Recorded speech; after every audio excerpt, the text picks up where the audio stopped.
afternoon. Mamimili lang sana ako. Napadaan ako dito sa malapit sa lugar namin na temple. Kasi nakita ko, naghahanda na sila para sa New Year. Ngayon, pasyal muna tayo sandali lang bago ako mamili ng pang New Year namin. Okay, let's go! Ayan guys, ang pinaka-gate niya. Halika, panik tayo sa hagdan. Mayroon ditong Matsunoki. Ang ganda. Okay, paninga tayo sa hagdanan.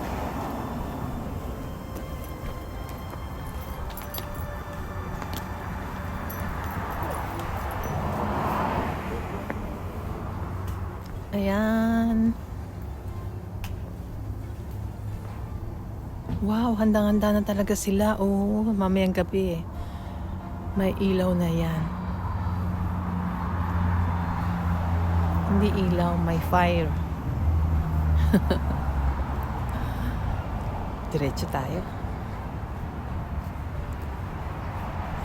Yung mga Japanese guys, bago matapos ang taon, nagpupunta rin sila sa temple, nagpapasalamat sa mga biyayang natanggap nila this year. Tapos, pag nagpalit ng taon, punta ulit sila. Yun. Pero siguro ngayon, dahil sa COVID, siguro bihira na lang ang mamamasyal. Kasi pagka magpapalit ang taon mamayang ating gabi, tiyak yan maraming tao. Kaya iba siguro sa ibang araw na pupunta. Yan ang tinatawag na tori. Yung kulay red na yan. Ayan o. May mga upuan na silang nakahanda para mamayang gabi. Ito may tori din dito.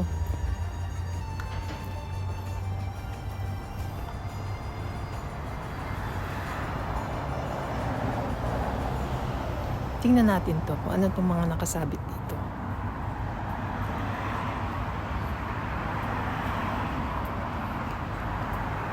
Ayan.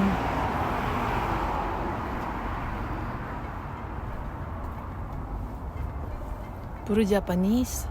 Mga ano nila, yung mga hiling nila, nandyan nakasulat pala. Ayan ang puno ngayon. Ngayong winter. Wala nang dahon.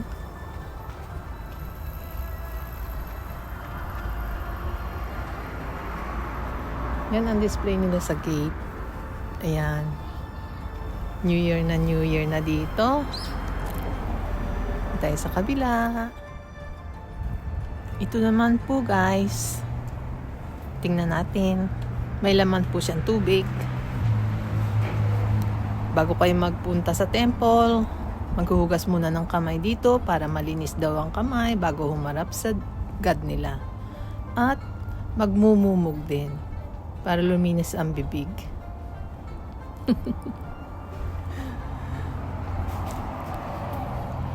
Ito naman guys yung tinatawag na omikuji.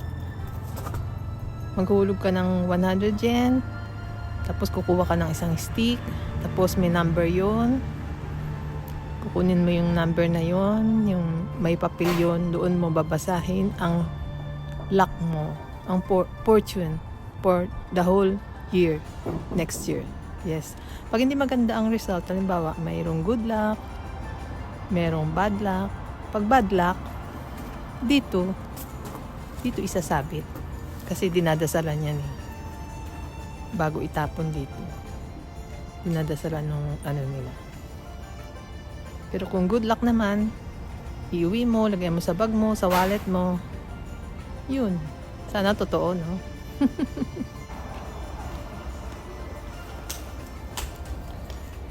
Tayo sa kabila. Maliit lang guys, tong temple na to. Ishihama Shrine. Yes.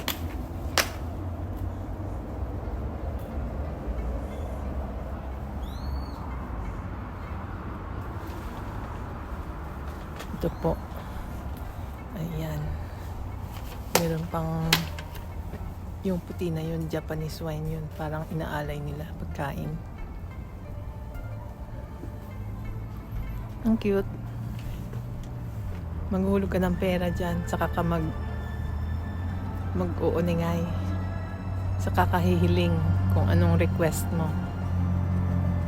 Balik tayo sa taas.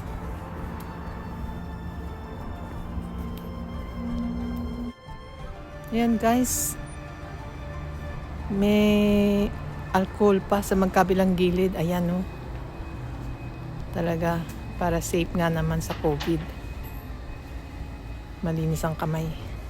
Panig na tayo sa taas.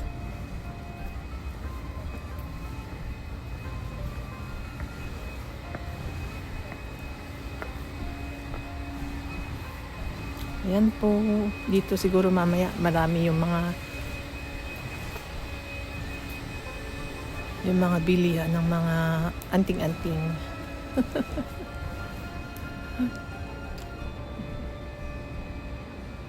For safety, halimbawa sa sasakyan, sa pag-aaral, para makapasa. Yan, naghahanda na sila. O, nagbabacuum pa si si Unisang.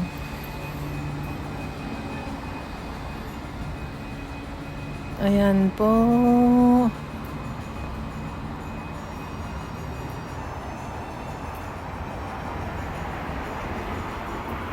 Ayan, kung saan nyo gustong humingi ng request.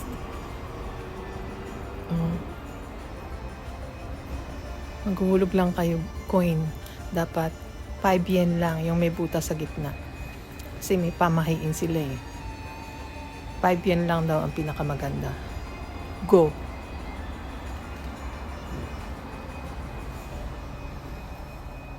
Meron pa nito oh. Hilahin mo to.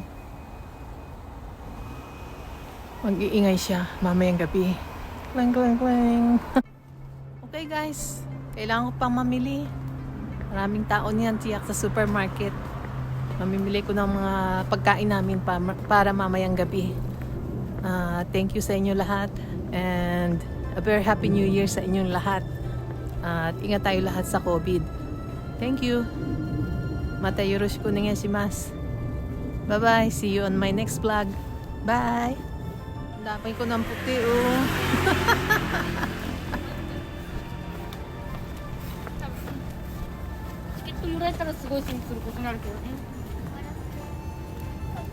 Happy New Year!